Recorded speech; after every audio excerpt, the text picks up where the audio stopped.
Live. Welcome to this afternoon's discussion of Disney's The Little Mermaid. So, where would you guys like to start? Maybe with Ariel. So, what did you see? Pardon the pun. Well, she seemed very impulsive, which I guess could be normal for her age, if she's 16. But she's just wanting to kind of give up her whole family and her whole life, just to have 3 days with this prince, so that maybe he'll fall in love with her. And she loses her voice too, so she loses a lot of things for only a chance at something she wants. Mhm. So I definitely felt that she was very impulsive. Yeah, I think your observation that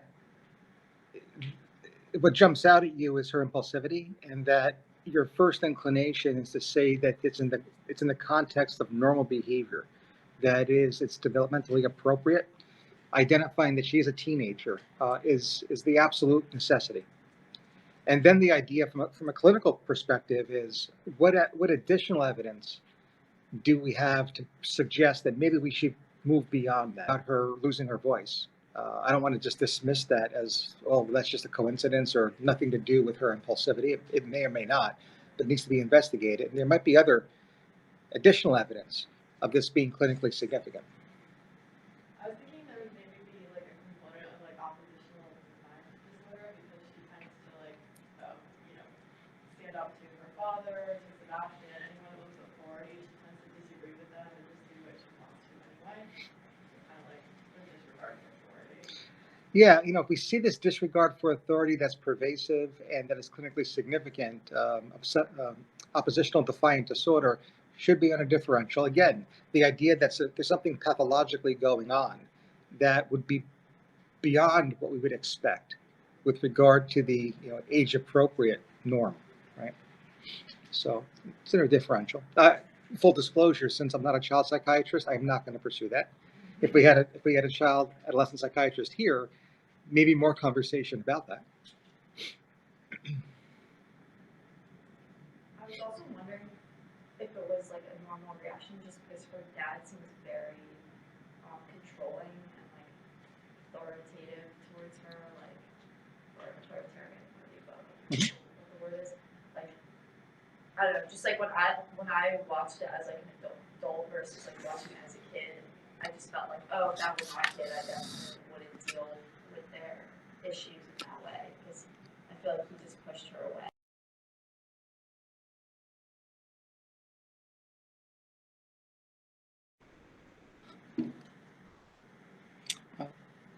Connection lost.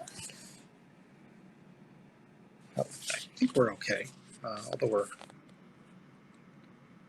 so I apologize for those following at home, but hopefully we're reestablished. And again, I think that always has to be our starting point. Even when the patient's presentation is textbook, it's always good to have the clinician's perspective be, let's start out with the consideration that this is normal or culturally sanctioned behavior. And then perhaps even quickly, stepping forward to why it is not. Beyond the hoarse voice, which again may or may not be linked to this, any other indication that this is maybe inappropriate or otherwise clinically significant behavior? Could it be the level of extreme of her behavior? She abandoned her home, her talent, and that was living just to go to this one day that she barely knew. That's concerning. Yeah, I mean, I think especially if you asked King Triton, you asked her dad, that this would be worrisome. And if you offered open-ended question and you got no more information, is there a closed-ended question you would then follow up with regard to identifying that from a dad's perspective? I think there's a piece of info we might want with regard to her running away the way she does.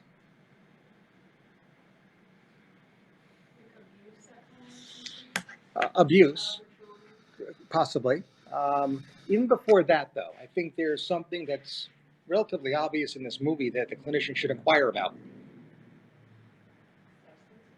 always think substances. We'll get there as well. If the king tells us, I'm concerned about my daughter, I understand that her friends are oppositional and defiant towards their parents as well, but this is concerning, she just ran away. I think the next question I would have, again, would be open-ended, but if I didn't get an answer, or if I didn't get information that clarifies the situation, did this behavior start incident to the death of her mom? Because I think that's a pertinent negative in this film that the clinician simply can't overlook, and that's onset. And I don't know what the answer is, but I think it's right for the clinician to inquire. Also, she puts herself at risk because, like, for her own safety, she's making, like, the deal with the dangerous sea witch who at the beginning she acknowledges is, like, not a safe, like, she identifies them as a dangerous person, and yet, makes a deal knowing the risks anyway, which also just, like, contributes, like, it's not only impulsive behavior, but it's also, like, putting herself in harm's way. Yeah. So impulsive behavior, risk-taking behavior might be part of normal adolescence. Maybe it's not. And in retrospect, maybe what was deemed to be consistent with normal adolescence, in retrospect, maybe it isn't. Again, is this Ray Kinsella all over again? Right? Running away from home with regard to defiance and a disagreement with their father. Very, very similar parallel here to Field of Dreams. What else? What are some things that happen to the main character that you wouldn't necessarily think of in the context of a mental disorder, but certainly in describing the film, you wouldn't miss? I think, like, one interesting point to be made is that, like, she really wants to be human, so she kind of, like, is not content being a mermaid and kind of, like, experiencing, like, dysphoria, and, like, she wants to be among humans, so I think that's kind of, like, a big cause of stress for her even before she meets the prince. She, like, kind of obsesses over humans and their behavior and, like, their items, and kind of, like, really is just obsessed with. Anything about that? It's almost like, I don't know, some parallels with, like, gender dysphoria, but, like, species dysphoria. Yeah, I think that's where we would go when somebody is uncomfortable with regard to their, let's say, genomic makeup, right? Their genotype. Yeah.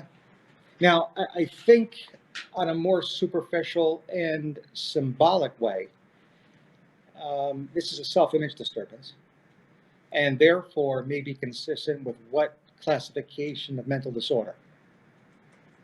Like, body dysphoria. Yeah. Right? So number one would be body dysmorphic disorder. And quite frankly, if somebody presented to you on call and said, by the way, um, I either have fins or would like fins, body dysmorphic disorder would be consideration. Body dysmorphic disorder is part order must we consider as clinicians with regard to the body image disturbance or the self-image disturbance, or the self-image disturbance, in addition to body dysmorphic disorder.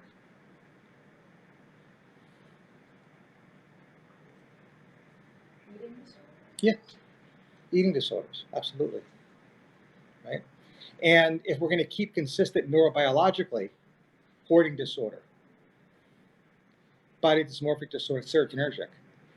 The subtype of eating disorder that we would be concerned about would be the binge eating and purging subtype, right, which has a serotonergic role. Individuals with eating disorder can respond to antidepressants, and the mechanism is usually present. You can actually improve that and therefore improve the overall sense of well-being for your patient. The other mechanism is that binge eating and purging behavior is largely serotonergic. So an SSRI is often helpful in improving the symptoms and reduces those specific behaviors. Doesn't help with regard to the body image disturbance. That's really psychotherapy. But in terms of binge eating and purging behavior, SSRI. So there's a couple of mechanisms that might be at play here, but both are mediated by CNS serotonin. It's also interesting that one of the more memorable things she does is play with or allude to the fork. And she doesn't use it for eating. She like uses it to brush her hair. Right. And is that a metaphor for the ritualistic ways individuals with this condition, these conditions, actually eat? They can have their own rituals when it comes to eating. They can eat in secret, and they can also apply specific rituals with regard to eating.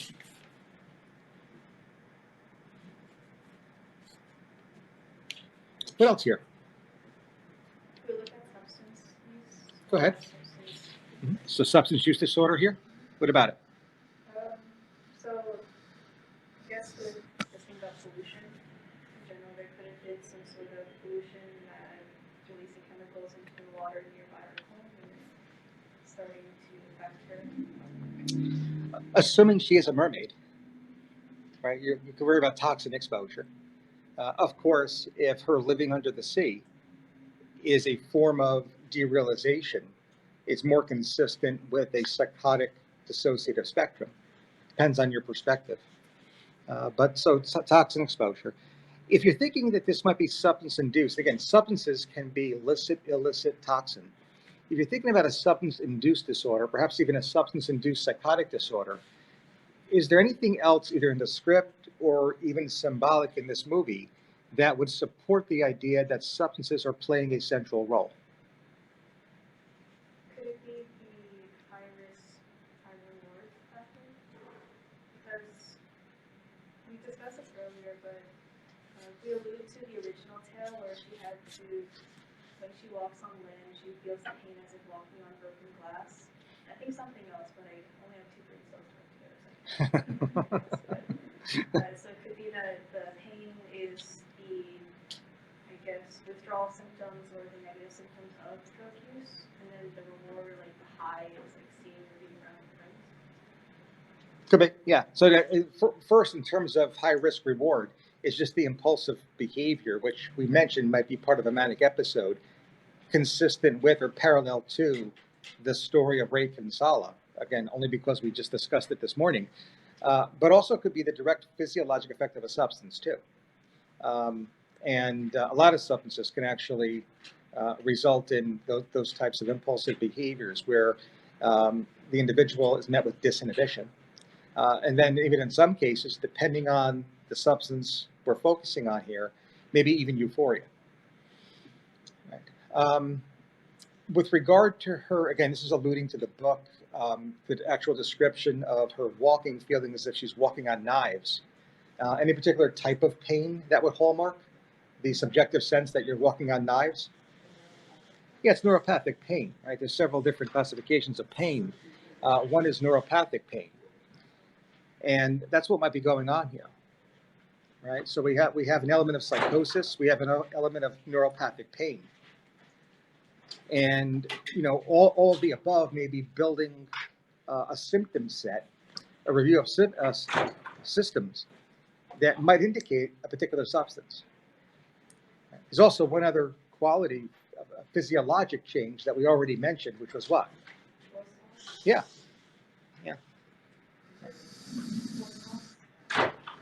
Yeah, I mean, hoarseness or loss of voice, psychosis, derealization, the belief that you're a fish, rule out delusion, and neuropathic pain, right? So in copying these symptoms down, if you were to put them in a search engine, what toxin might come up? And the answer is that it's the very toxin that I think you'd be most concerned about if you took this story literally and believed they were fish. It's mercury. So, this might be a case study of psychosis. It may, in fact, be a case study of psychosis. But I'm not so sure if it's psychotic features in the context of mania, Ray Kinsella. It might be psychosis in the context of manic-like behavior that's induced by a substance, or a substance-induced bipolar disorder. So it's something to consider. Something else that seemed like almost like a metaphor for addiction and substance use was I was thinking of Ursula almost like the drug when she promises Ariel to have her dreams fulfilled. So whatever that might be, you might use the drug because social anxiety or helps you feel makes you more productive or whatever the case may be. Like something is you think it's going to fix something in your life, and then ultimately Ursula's just tricking the people who come to her. And then we see them as like those little brown, like squiggly, like abandoned souls, which kind of reminded me of like, I don't know, the way like you might expect a drug that might fool you into thinking that it's going to fix something in your life, but ultimately it's going to just have negative effects on you. I think she's playing a central role here. However, I'm not even sure if she truly exists. And we could take that in one of a couple of contexts. One, in a literal sense, is Ursula a figment of Ariel's imagination, her delusional system? We've been down that road before. Is Ursula, again, a cartoon version of Terrence Mann? Or does she exist in Ariel's non-psychotic mind, right? What role does Ursula seem to fill for Disney, consistent with several other Disney films? Disney has made this character role, iconic. More specific than villain. Enabler? I think she's an enabler. I think it's the evil stepmother. Right? And again, we have to wonder, since she wants to get at Triton, what's there or what's been there? Is she your biological mother? Now, in a lot of Disney films, when biological mom dies, there's reason to believe that biological mom doesn't die.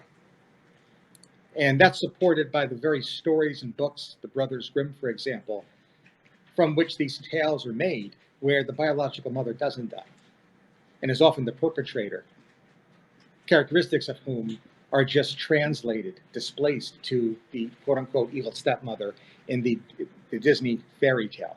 So it goes from a tale of folklore to a fairy tale. And because of that, fairy tales focused on children. We drop one character, the biological mom, and we have the creation of another character, which is the fictional evil stepmother. The evil stepmother is an imaginary friend. It's normal if you're age appropriate. It's an imaginary friend. And what all imaginary friends do, but certainly the evil stepmother imaginary friend certainly does, was that they embody all the negative attributes of biological mom so that the child is able to keep biological mom perfect, idealize her. And when I call and she doesn't come, when I look for her and she's not there, when I need her, perhaps need her most, she's absent. My mom would never do that, and the child may find that incredibly threatening in accepting that. So imaginary friend, evil stepmom, get those characteristics. Wow, my imaginary friend has those, and my mom is kept perfect. Is that Ursula? And if it is, the question has to come up is, what were the imperfections of biological mom, of Ariel's mom, that were so threatening to Ariel to bring to conscious awareness that she had to split? Splitting is the defense mechanism, and create the imaginary friend. Now, the imaginary friends are a product of the defense mechanism fantasy. But then in addition to that, the attribution of those negative impulses is due to splitting. And might that be, or might that explain the evolution or creation of Ursula? Speaking of Ursula, like, could we like attribute, like, say says that she has antisocial personality disorder because like she just has a blatant disregard. And also she's very like manipulative. Like it seems like she has more to gain from like she wants to use. She's basically using Ariel to get what she wants. So it's like selfishness, I guess, on her part. And it's not really about getting at Ariel, but it's about using her to get what she wants. Well, what is it that she ultimately wants?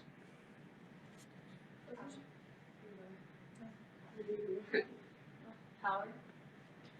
She Where- wants to try it so she can exert power over all situations. Might that shed some light as to what the attributes of biological mom were that little Ariel simply could not allow to come to conscious awareness? What was it about her mom's need for power that resulted in the fantasy and the splitting, and therefore the creation of Ursula as an evil stepmom motif? The untrustworthiness, the art of trust her mom or her mom was really Yep. I remember too. Okay. Oh, sorry. I was just going to say that, and we're not going to go there, but if we had time, I think another layer to this would be Oedipal, and that mom certainly represented something that Ariel felt was in her way of resolving the Oedipus complex.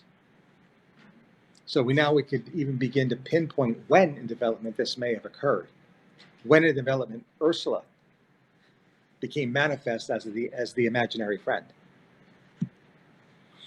Could it be that, going back to the mom's death, so could it be that Ursula is embodying Ariel's resentment from her mother? Because her mother was apparently killed, so then maybe Ursula's drive for power could be that Ariel's way of saying, if my mom was stronger, she would still be here and not like abandon me. Yep. Didn't she have, like Ariel had sisters, right? So like maybe like the mother figured that, it's kind of like the Evil Stepmother trope again, but like she never got the attention, and when she was out of the way, like the King Triton was partial towards her. Could be. Again, what you would need to do here is write the essay. Write the bio, write the past psychiatric history, write the developmental history that would explain all this, because there's a lot there. And I think there's enough information to build a narrative that really fits. I think not only would it fit in terms of being incredibly interesting, but it would also be evidence-based. If we're thinking that this is Oedipal, and this happens around 5 years of age or so, there's going to be egocentrism around that time, because that's normal for that 5-year-old, which means that upon their death, the individual can blame themselves. What did I do to cause mom's death? That's the way a 5-year-old would normally react.